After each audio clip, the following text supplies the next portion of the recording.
So today's conversation is about culture, and we have our model here in Jeremy, ripping his shirt off before the workout starts. And one of the things that we made a rule basically from day one, and this is mostly for Britt, but also for a lot of people. It wasn't a rule for me because I like working out with my shirt off. Yeah, if I'm in the garage by myself, my shirt's It's not, to me, it's not worth wasting a good T-shirt. No, I can wear this multiple times. Yeah. So anyway, we're talking about culture today, and jokingly, we had a guy come in with his shirt off, and were you there a couple weekends ago? We had a guy. Yeah. Drop-ins are notorious for popping their shirts off because they might not have the policy, but. Anyway, I'll turn it back over to you. You can grill me on kind of how we got to this place. Yeah, so like that's always one thing that's synonymous with CrossFit gyms, and like majority of people know, like, hey, as soon as either the workout starts getting hard or the clock just starts, and then the shirts just start coming off. Guys, girls, doesn't even matter, and it's just a normal thing. And it's never been a thing like that since the dawn of existence, right? And I think it's we get a lot of people saying how much that actually affects the culture, like from a comfort standpoint. Yeah. And I want to know, like, when you're opening that thought process, when you're starting this out, how did you want to create a culture? It's almost creating a culture around that because it's more of a moral principle that kind of guides the rest of your culture that you want to create in this. Yeah, I think the caveat is that, you and I both work out with our shirts off. You're typically by yourself, or where you're with a bro pal or somebody who is not intimidated by your presence. So when we started off, going way back, I belonged to a CrossFit gym in Chicago. And I tried to get Brittany to come with me because I thought it was awesome. I mean, I thought it was just amazing. You got to try this out. And you get in there. I think we went to the 9 o'clock Saturday class. There was an 8 o'clock class going on, and 3/4 of the room was shirtless. Right, grand, whatever. I didn't think a thing of it. Like, it's hot out. Yeah. And Britt was like, "Whoa, what's going on here?" Like, intimidated. Like, didn't feel comfortable in that environment. So that kind of resonated with me, and I was like, all right, well, she's not comfortable. We've got who else isn't comfortable? Would her mom be comfortable? Would my mom be comfortable? Would her other girlfriends be comfortable?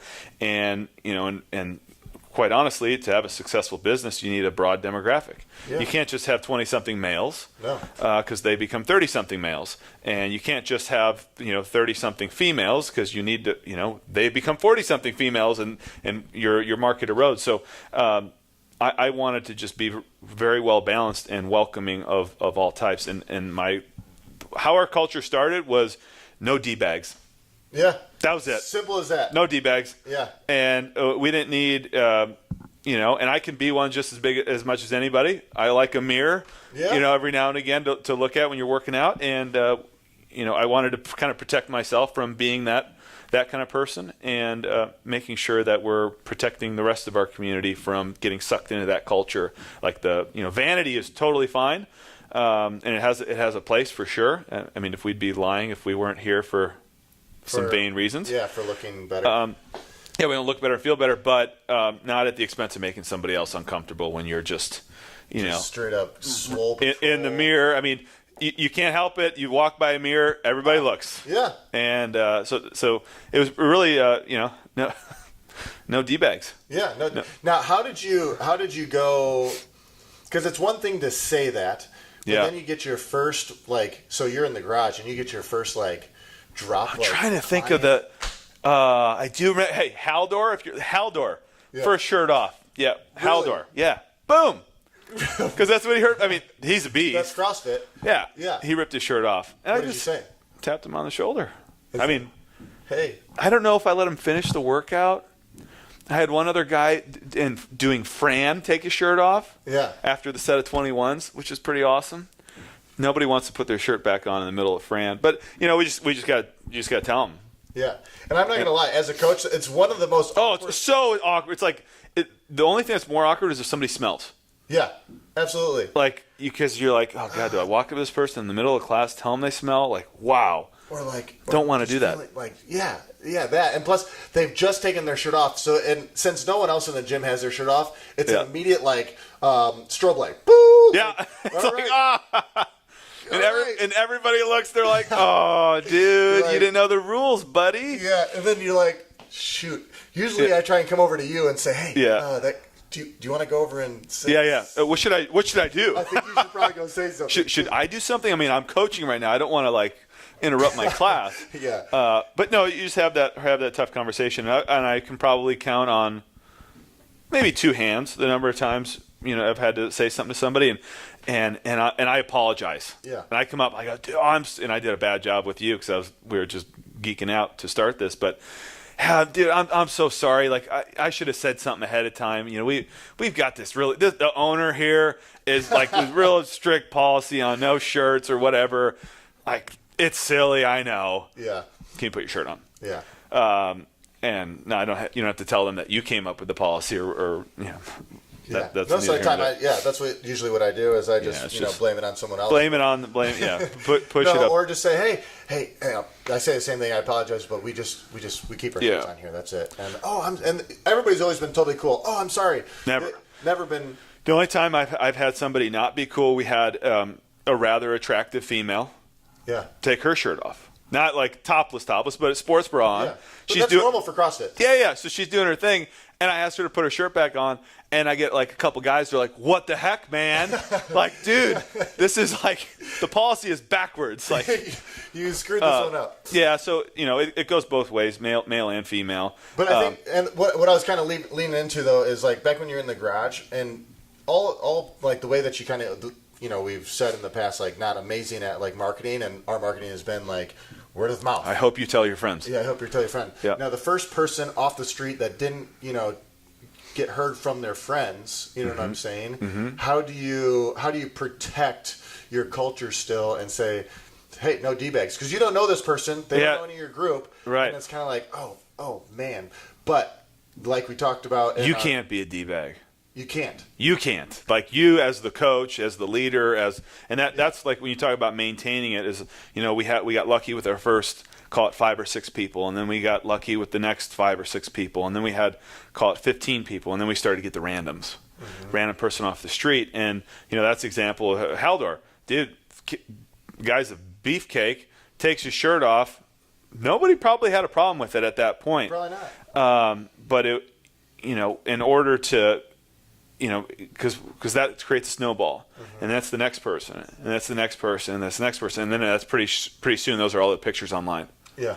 And it, I don't care what you say if pictures online are an indicator of what's happening inside your 4 walls. Correct. That's the only representation that they have. Yeah. So if you're seeing all these pictures with your shirt off, and man, you're 60 pounds over. Think of all the people that we've had that started 50 or 60 pounds overweight.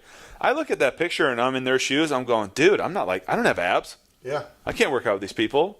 But they don't know that person lost 40 pounds to get to where they are. So it's just keeping that perception away helps the person that we're trying to get. Yeah. Like it eliminates an excuse. Yeah. It completely eliminates, because a lot of what we're trying to do for helping people is to help eliminate excuses to come in. Yeah. It's like the Jeremy Whitefords of the world. You had abs the day you started here. Yeah. You know what I mean? So we weren't, no offense, but you're not the person we're trying to save. No. Like you're going to be fine. You do CrossFit in a garage. You do CrossFit in a basement. You do CrossFit outside in a parking lot. Yeah. That's not going to make a difference. No. No, but it's the person who doesn't do anything at all that needs help with their health and wellness that's what we're trying to do. And they look at you and they think that's normal. Yeah. And we like for it to get to a normal, for that, to be normal, but, it's not. Yes.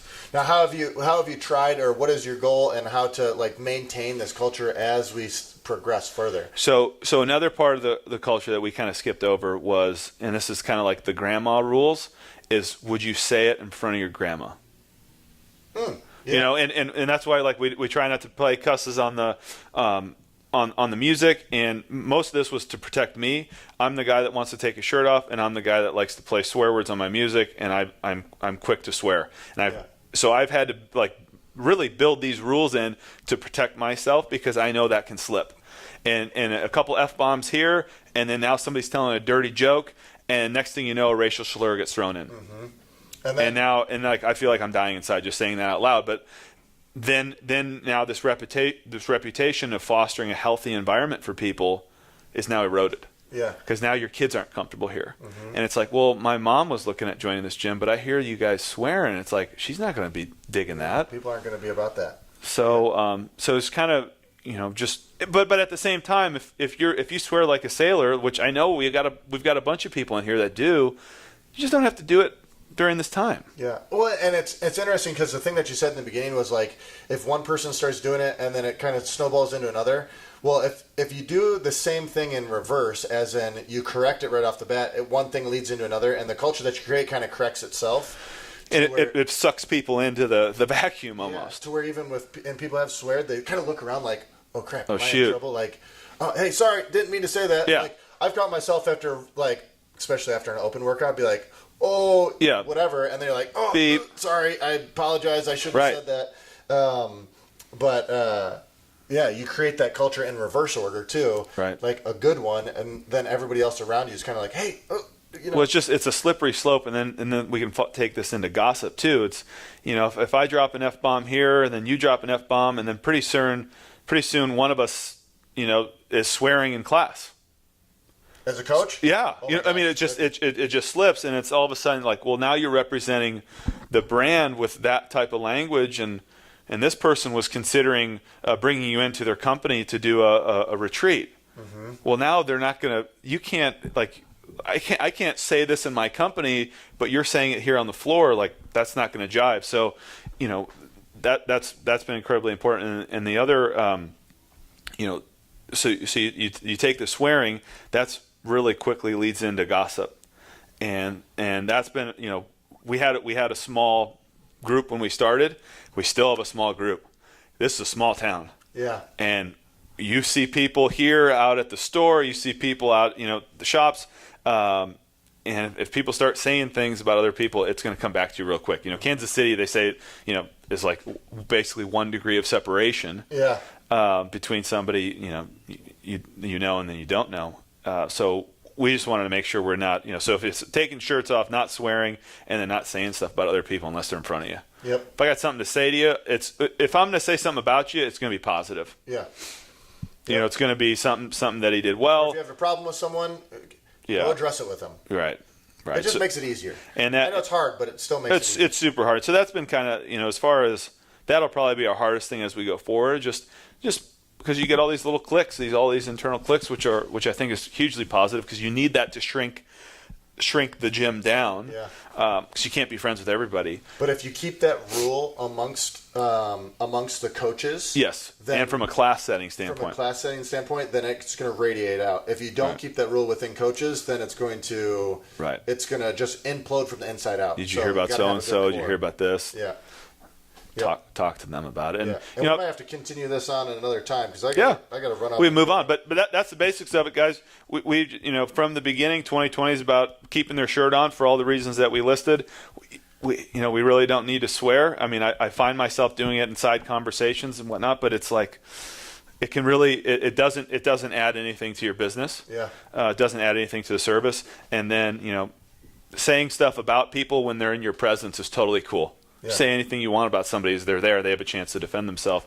And if you're going to say something about somebody behind their back, it better be positive. Yeah, better be positive. And spread the good word all you want, as long as you talk about other people in a positive light. So that's a little bit about the 2020 culture. Thanks for being a part of it. We'll talk to you guys next week.